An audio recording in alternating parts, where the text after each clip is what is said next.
শুভ অষ্টমীর শুভেচ্ছা সবাইকে। আমি আজকে আবারও বেরিয়ে পড়েছি অষ্টমীর দিন ঘুরতে। আর কি কি করছি চলো দেখবে, কোন কোন মণ্ডপে ঘুরছি আর কি কি করছি।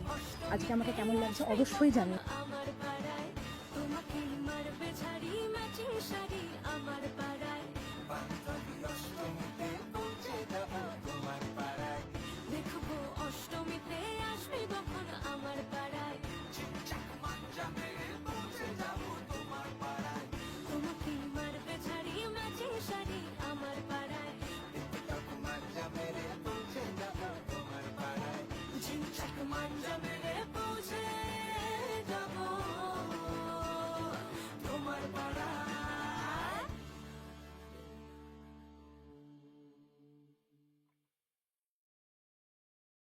দেখবো অষ্টমীতে আসবে কখন আমার পাড়ায়, তোমাকে মারবে ঝাড়ি ম্যাচিং শাড়ি আমার